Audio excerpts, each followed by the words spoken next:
अस्सलाम वालेकुम। मेरा नेम है खदीजातुल कुबरा। आज मेरी जो असाइनमेंट है वो है फोर्थ, यानी कि जो नंबर चेंज हो रहे हैं, how to change number using scroll. तो मैं स्क्रॉलिंग के ज़रिए नंबर्स को चेंज करूँगी। मैं आपको इसके पहले आउटपुट दिखाती हूँ।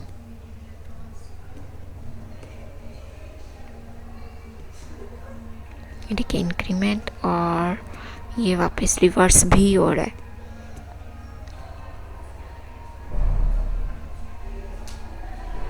ये मैंने 100 तक रखे, आप जितना रखना चाहें रख सकते हैं। 1000 रखें, लाख रखें, जितना आप उसकी स्क्रॉलिंग करना चाहते हैं।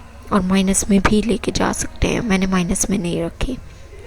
अब हम जाएंगे इसकी बैक एंड पे, और बैक एंड पे हम इसकी कोडिंग में जा रहे हैं। और पहले मैं आपको इसकी स्क्रिप्ट दिखाऊंगी कि इसकी स्क्रिप्ट कैसे काम कर रही है। अब स्क्रिप्ट है, स्क्रिप्ट में सबसे पहले ये जो है, मैंने एक एलिमेंट लिया, डॉक्यूमेंट है उसमें लिया मैंने माई इनपुट, जिसको मैंने HTML और CSS में एज आ एलिमेंट यूज़ की है। जो मैंने अपनी वैल्यू स्टार्ट की है वो मैंने 0 से स्टार्ट की है। उसके बाद मैंने स्क्रॉल का फंक्शन यूज़ की है, उसके अंदर इसको कंसोल डॉट लिख किया, इसको प्रिंट करवाया है।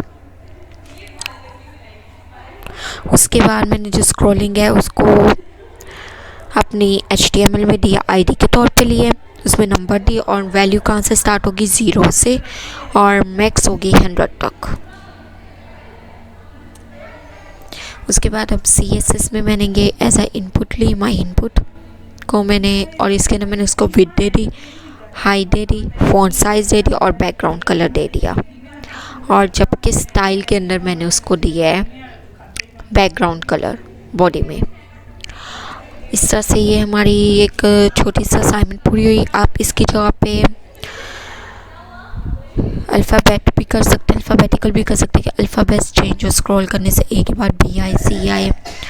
इसके अलावा आप स्ट्रिंग ले सकते हैं, जैसे स्ट्रिंग ले ली नेम्स की के डिफरेंट नेम्स आए। इसके अलावा आप डिफरेंट एरे यूज़ कर सकते हैं, लिस्ट कोई बना सकते हैं। बस अगर आपको मेरी ये पसंद आए तो इसको लाइक करें, सब्सक्राइब करें एंड शेयर करें, और बेल आइकन ज़रूर ऑन करें ताकि और लोग भी इस चीज़ से इस्तेफ़ादा उठा सके। जो लोग मज़ीद सीखना चाहते हैं उनको भी सीखने का मौका मिले। और अपना तो हर कोई ख्याल रखे, आप उन लोगों का भी ख्याल रखें जिनका कोई ख्याल नहीं रखता। अल्लाह हाफिज़।